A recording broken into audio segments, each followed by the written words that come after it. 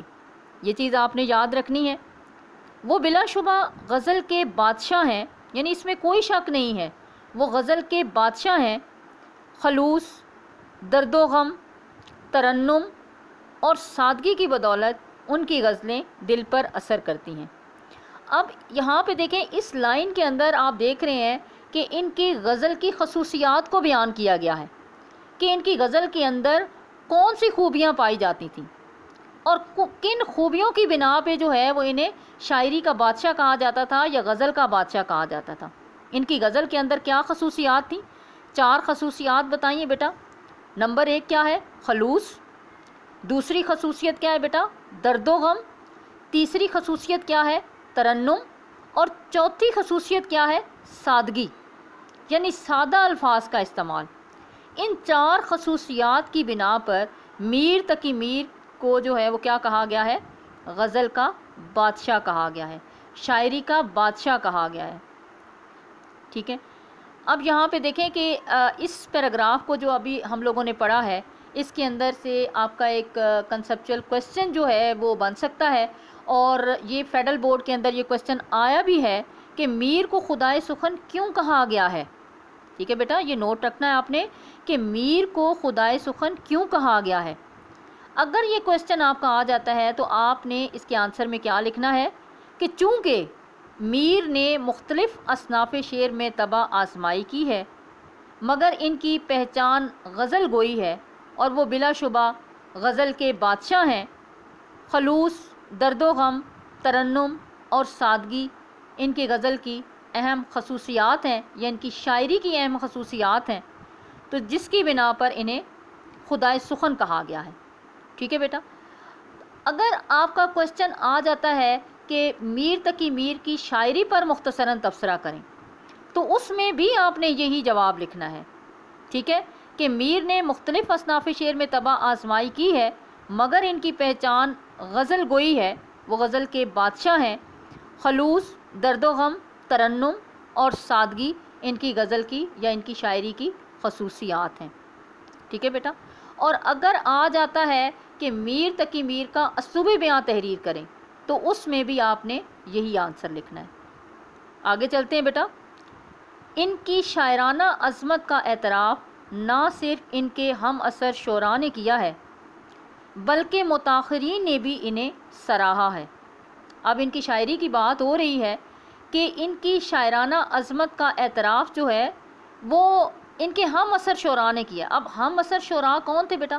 جو ان کے دور میں ان کے ساتھی حضرات تھے، ان کے ساتھی شعراء، وہ بھی ان کی شاعری کو مانتے تھے، ٹھیک ہے، ان کی شاعرانہ عظمت کا اعتراف کرتے تھے، اور نہ صرف ان کے دور کے شعراء ان کی شاعرانہ عظمت کا اعتراف کرتے تھے، بلکہ ان کے بعد آنے والے جو شاعر حضرات ہیں وہ بھی ان کی شاعرانہ عظمت کا اعتراف کرتے تھے، وہ بھی انہیں غزل کا بادشاہ سمجھتے تھے، وہ بھی انہیں جو ہے وہ خدائے سخن سمجھتے تھے۔ تو کہتے ہیں بابائے اردو ڈاکٹر مولوی عبدالحق نے ان کو سرتاج شعرائے اردو قرار دیا۔ ٹھیک ہے، یہ چیز آپ نے لازمی یاد رکھنی ہے بیٹا، یہ بورڈ میں بھی آ چکا ہے ایم سی کیو کہ انہیں سرتاج شعرائے اردو کا لقب کس نے دیا، یا انہیں سرتاج شعرائے اردو کس نے قرار دیا؟ کس نے قرار دیا تھا بیٹا؟ بابائے اردو ڈاکٹر مولوی عبدالحق، یہ انڈر لائن کر لیں بیٹا۔ آگے چلتے ہیں۔ میر کی تصانیف میں ایک خود نوشت ذکر میر، ایک تذکرہ نکات الشعراء، ایک فارسی اور 6 اردو دواوین شامل ہیں۔ اب بیٹا اس کے اندر ایک لفظ استعمال ہوئے خود نوشت۔ خود نوشت کیا ہے؟ خود نوشت ایک طرح سے بیٹا آپ بیتی ہے جس میں اپنے حالات و واقعات جو ہیں وہ قلم بند کیے جاتے ہیں۔ تو میر تقی میر نے اس کتاب کے اندر اپنی زندگی کے بارے میں جو ہے وہ بیان کیا ہے، اپنے اوپر گزرنے والے حالات و واقعات کو قلم بند کیا ہے۔ ٹھیک ہے، تو ان کی یہ خود نوشت کس نام سے ہے بیٹا؟ ذکر میر۔ یہ بھی ایک دفعہ ایم سی کیو فیڈرل بورڈ کے اندر آ چکا ہے کہ ان کی خود نوشت جو ہے وہ کس نام سے جو ہے وہ شائع ہوئی ہوئی ہے؟ ذکر میر کے نام سے، یہ آپ نے یاد رکھنا ہے، ذکر میر کے نام سے۔ یہ بیٹا ان کا مختصر سا تعارف تھا۔ مجھے امید ہے کہ آپ کو یہ اچھی طرح سے سمجھ میں آ گیا ہوگا، اور آپ نے اس کو بہت اچھے طریقے سے یاد کرنا ہے، اور تینوں حوالوں سے، ٹھیک ہے، ایم سی کیوز کے حوالے سے، شارٹ کویسچن کے حوالے سے، اور تشریح کے حوالے سے۔ تشریح کے حوالے سے میں آپ کو بتاؤں بیٹا کہ تشریح میں آپ نے اس میں سے کیا چیز مینشن کرنی ہوتی ہے کہ خاص طور پہ جو شاعر کی شاعرانہ خصوصیات ہوتی ہیں، جو ان کا اسلوب ہوتا ہے، وہ آپ نے تشریح کے اندر شامل کرنا ہوتا ہے۔ امید ہے کہ آپ نے اس لیکچر کو بہت اچھے طریقے سے سمجھ لیا ہوگا۔ اب مجھے اجازت دیجیے، اللہ حافظ۔ Thank you beta.